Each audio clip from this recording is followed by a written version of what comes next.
Daniel, if you want to stay on your birthday with these people, I'm not staying. You should not be around these people. They're terrible people. I know they're terrible people. So who's terrible people? Point the finger at me. They're terrible people. They're toxic. Who's terrible? What is supposed to be one of the happiest moments of the trip quickly turns into another exhausting confrontation. And at this point, I think it's fair to ask whether The Valley Season 3 has completely lost sight of what made people enjoy it in the first place. Danny's birthday should have been about celebrating, relaxing, and spending time with friends, but instead it became another opportunity for tension, accusations, and emotional pressure. The biggest issue for me isn't that there was conflict. Reality television has always thrived on disagreements. The problem is that the same arguments keep getting dragged out over and over until they stop feeling genuine and start feeling forced. Daniel, if you want to stay on your birthday with these people, I'm not staying. You should not be around these people. They're terrible people. I know they're terrible people. So who's terrible people? Point the finger at me. They're terrible people. They're toxic. Who's terrible? Not you. Not you, Jasmine. Obviously not you. You gotta say names, girl, in this group. No. Yeah, wave. Yeah. Just so we can understand who Stop is it. pointing at people. What a little dick. Come with your wife. I'm not leaving anywhere. You can stay there with your amazing life. This. Nia, it's me. It's Kristen and Luke. There's no way I'm going to be around any of these people. They're not my friends. And I hate that Daniel's staying there right now because it's his freaking birthday. Why does he want to be around any of those terrible humans? They're willing to bury everybody else to hide their truth. Because how dare we point out that he would have to take accountability for something. Well, he doesn't like me getting frustrated with him, obviously, because we love each other. We don't want to be frustrated with each other. Don't I know it? Yeah. So I know where his head is at, but I'm so dysregulated that I can't stop it. I feel very out of control and I freaking hate it. Yeah. This is what's happening every single time. It's BS. Oh, these crazy asses. I'm done with this man yelling at women. Stop. This is what I was trying to get through to Danny. We love hanging out with you, have a great time, but we do not like when you get inappropriate. And I'm not talking about touching. I'm talking about the way your language, the way you're approaching a woman.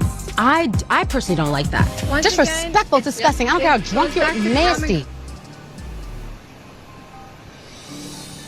When I have my own trauma that I've dealt with, and my own experiences in life, when that man then comes into a confined space with me and closes the door, and I realize I am alone with this person, needs a snack, walked into the pantry to make an Easy Mac cup. Danny came in and shut the door behind. Maybe he's just getting a snack, but maybe something weird's about to happen. Because something weird did happen with him and my friends. I understand that.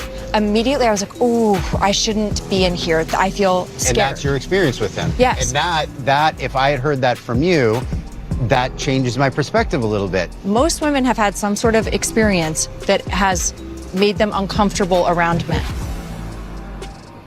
I just don't know what Janet has over everybody. Like, she has this spell over everybody, and I don't get it. Like, don't you see right through it? The problem, Janet. Exactly. It's Daniel's flipping birthday. If you want to attack him on another day. Like, come on. I really would love to take a nice shower and go to bed. I have to be up at 6 in the morning. I have a baby on my boob all night. So why don't you go upstairs, to shower and relax, and he should come up soon. Yeah. I'm just pissed. I'm upset. I'm sad about who are my friends and who aren't. And the biggest thing is that my wife and I aren't together. And that really sucked. Wanted that to be the end of the night of us going up there together and having that moment of celebrating my birthday. This is how it goes.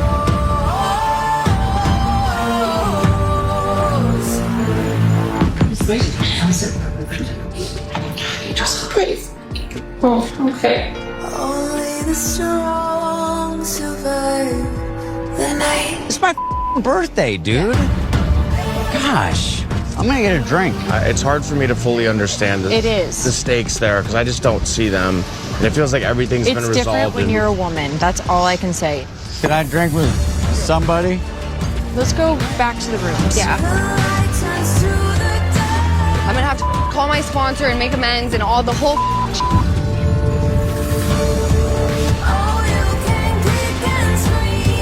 Nobody cares. Best birthday ever! I love my birthday. Danny finds himself right back in the middle of another uncomfortable situation when conversations about his behavior and drinking continue to dominate the trip. Instead of allowing everyone to move forward, it feels like every interaction is being analyzed, questioned, and turned into another confrontation. What makes the situation even more frustrating is the timing. This is Danny's birthday. Whether someone agrees with everything he's done or not, it seems like there could have been a better moment to revisit serious issues instead of making the celebration revolve around conflict once again. Then Lala gets involved, and the tension immediately increases. Rather than helping calm the situation, Lala keeps pressing Danny, and the conversation becomes more heated. The longer it continues, the more it feels like she's pushing him toward a reaction. When someone is already under pressure and emotions are running high, continuing to challenge them rarely leads to a productive conversation. Instead, it usually creates exactly the kind of explosive moment everyone claims they want to avoid. That's exactly why Nia steps in. Nia recognizes that the conversation isn't going anywhere positive, and instead of letting things spiral even further, she tries to protect Danny from getting pulled deeper into another argument. From her perspective, enough is enough. At some point, constantly revisiting the same issue stops being accountability and starts looking like relentless pressure. And honestly, that's where I think The Valley Season 3 is struggling this season. There's a huge difference between holding someone accountable and repeatedly putting them in situations where they're expected to defend themselves over and over again.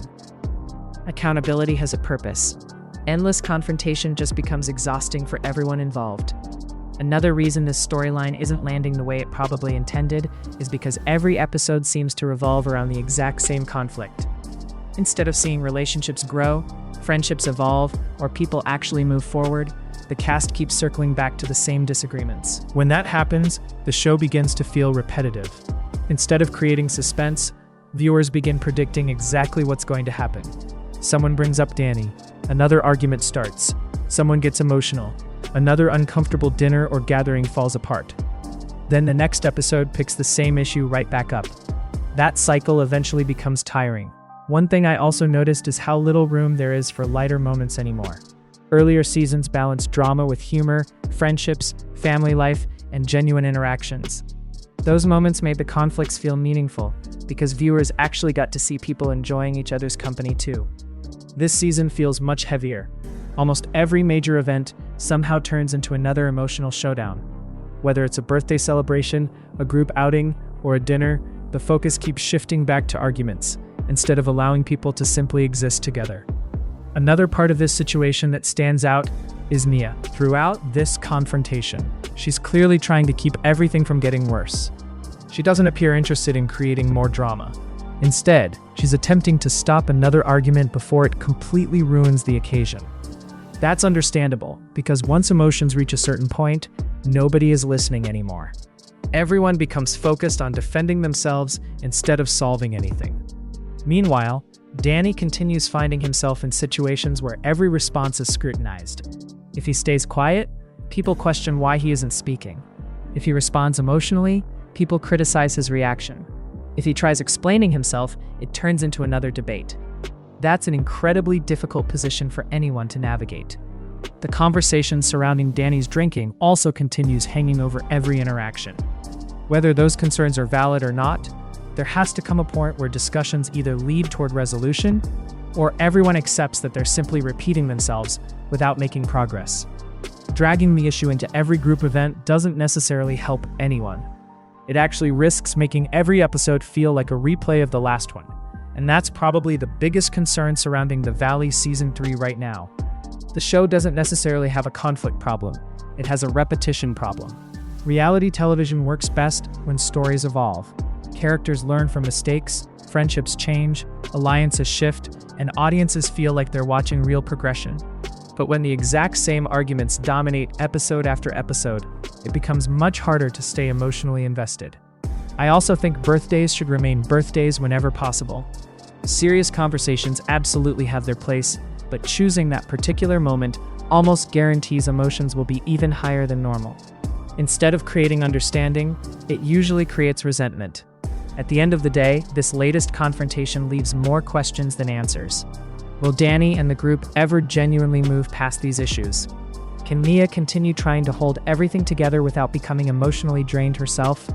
And will The Valley Season 3 finally move into fresh storylines instead of revisiting the same conflict every week? Because if every gathering keeps ending the exact same way, viewers may eventually stop caring who wins the argument.